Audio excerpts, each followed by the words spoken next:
In this verse, Vainom Karam Nipatitam Skalitam Shikandam, Prabodhananda Saraswati Thakur is remembering, oh, what is the power in the love of Radhika?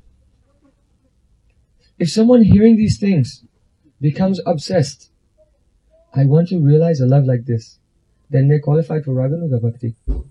Srila Rupa Goswami Pad has written in Bhakti Rasamrita Sindhu, Tesam Bhava Pyute Lubdho Bhavatatra Adhikaravan.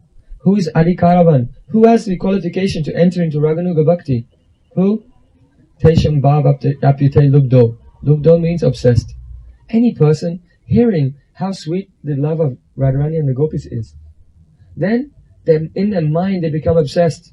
I want to have a love like this. Then they are qualified. So, Prabodhananda Saraswati Thakur sitting where? Kaliarad, on the bank of Jamuna in Vrindavan. This is his bhajan kutir. His samadhi is there also. And he's chanting and remembering, oh, what is the power of this Madan Bhava of Radhika? What does it do to Krishna's heart? What effect does it have upon him? As he's chanting, one pastime came in his heart. Radha and Krishna exchanged some messages with each other and made an appointment to meet in any Sanket Sthan. So Radhika was there and waiting in her kunj for Krishna to come. So Krishna set off to meet her with all good intentions. But on the way, Padma Saki and other Sakis they came. And by offering various temptations to Krishna, they deviated the poor boy, and he forgot everything. And somehow or other, before he knew it, he ended up in the Kunj of Chandravali.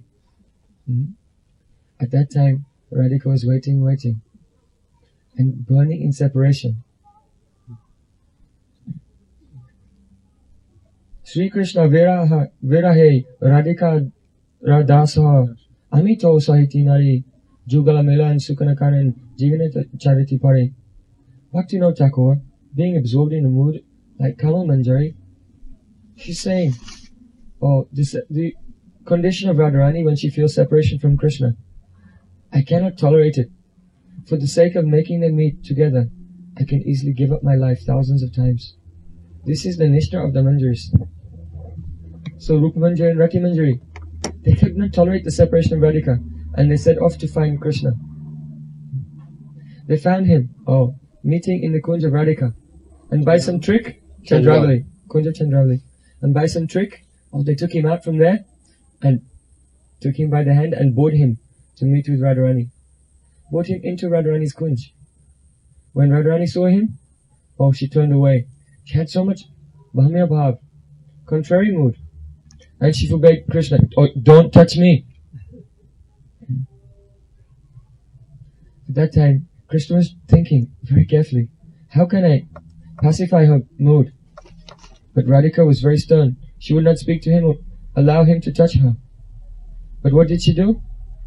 Only, not looking at him directly, but just looking from the corner of her eye.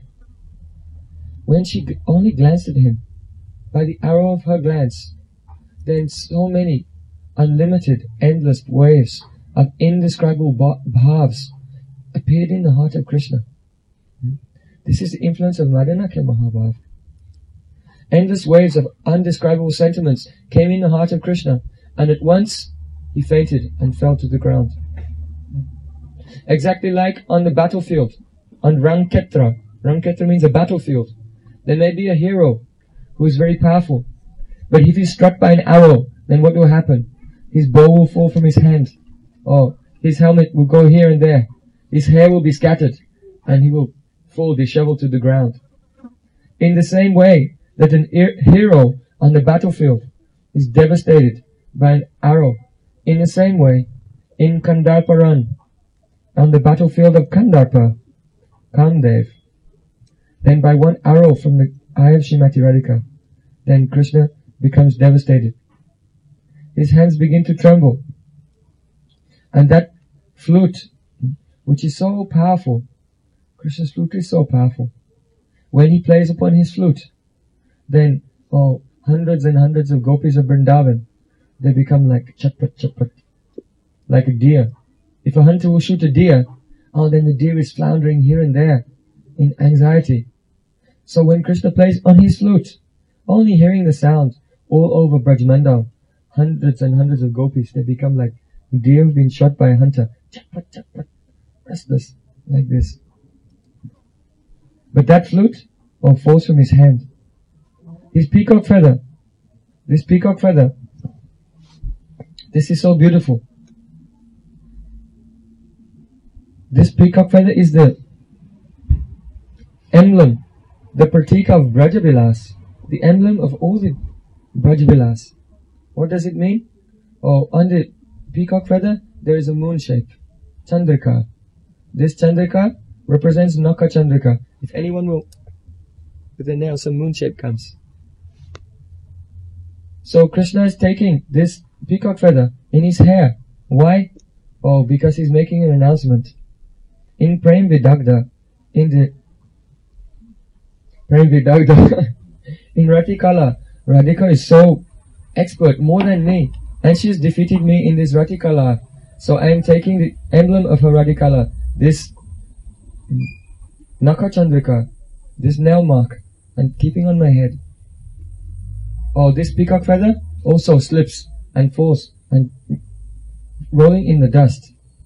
Krishna's Pitambar, which is so beautiful, like lightning on the dark monsoon cloud of his broad chest, which is so attractive that all the gopis of Vrindavan, they become bewildered and they give up their Kula Gaurav. They give up all pride in their family. In India, any chaste lady, she maintains the pride of her dynasty by being very chaste. Very heavy thing to always be the glory of one's forefathers and forefathers and forefathers and other forefathers. But the Pitambar, like a flash of lightning, which is resting on the dark monsoon cloud-like chest of Krishna, is so powerful, they forget all the weight of their pride in their dynasty and come running to meet him. This Pitambar also slips down, and Krishna himself faints and falls to the ground. This is the power of the Madan Bhava of Radhika. Any sadhak, like Prabodhananda Saraswati Thakur, they chant this verse. Venam karam nipatitam skalitam shikandam brastanta pita vasana brajaraja sunam yasya kataksha sharagata vimochitasa tam radhika prachayami kadarasena. Why? By the mercy of Nam, all the endless waves of indescribable bhavs which entered into Krishna's eyes through the heart, into the heart of Krishna through the glance of Radhika. Vichitra chitta sancharat chikora savalochane. Many astonishing pictures coming out from the eyes of Radhika into the heart of Krishna. What is it that caused him to faint? By mercy of Nam, these come in the heart of the sadhak. But here, Prabodhananda Saraswati Thakur, he's saying, Tam Radhika prachayami kadarasena. When will I get a chance to render Rasa Seva? Not ordinary Seva, Rasa Seva. What is this Rasa Seva? Now Krishna became unconscious. And Radharani is thinking, oh my, what did I do? What have I done to him? And Radharani, she's trying so many different means to bring him back into sense. Again and again she's trying to bring Krishna back into sense. But after trying again and again, she failed. Everything failed, and now she's thinking, what can I do? What have I done to him? Then this comes. Tam radhikam parachayami kadarasena. Saying Kadarasena, when will this chance come to do Rasa Seva, Rasa Parichadya? Now Manjaris have some chance to do this Rasa Seva. Like Bhaktivinoda Thakur was praying. Sri Rupa Manjari Sangi Jabo Kabe Rasa Seva Siksha Tare Tadanugaye Radha Kunda Tate Rohi Voyashitantare.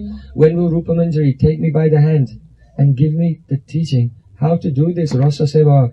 And following her on the bank of Radhakund, I'll always be overjoyed, always tasting the jubilation of this service. So now the Manjaris, headed by Rupa Manjari, they come there and they begin their Rasa Seva. They start to sing Rasa Lap, very sweet love songs in Madan Rag. There's so many rags. You know, so many rags, I know. I saw your book, The Theory of Rags. So one rag is called Madan Rag. The Manjaris have learnt this Madan Rag from Srimati Radhika. So now they begin to sing Rasalap, sweet love songs, in Madan Rag. And this Madan Rag has such an astonishing effect that when Krishna becomes unconscious by the influence of Radhika's Madanaka Mahabhav, then only this Madan Rag can bring him back into sense. So when Krishna, he comes back into sense, then the Manjaris, they cause Radha Krishna to meet together.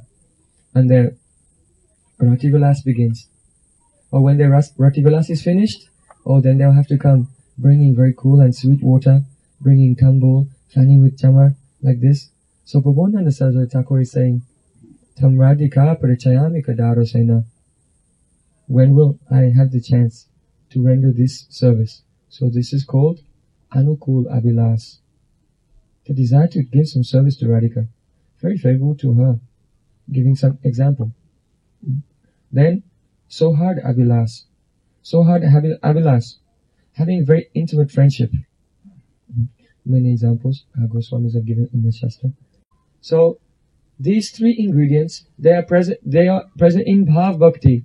So anyone who's doing sadhan, their sadhan will really be sadhan when they are praying for these three things, that the heart should melt by these three types of taste, then it will be sadhan, otherwise not. So we should check, always when we're chanting and remembering, praying, doing arti, any sadhan we are doing, that these three things should be there. Otherwise, it will be not be sadhan and will not progress in our spiritual life.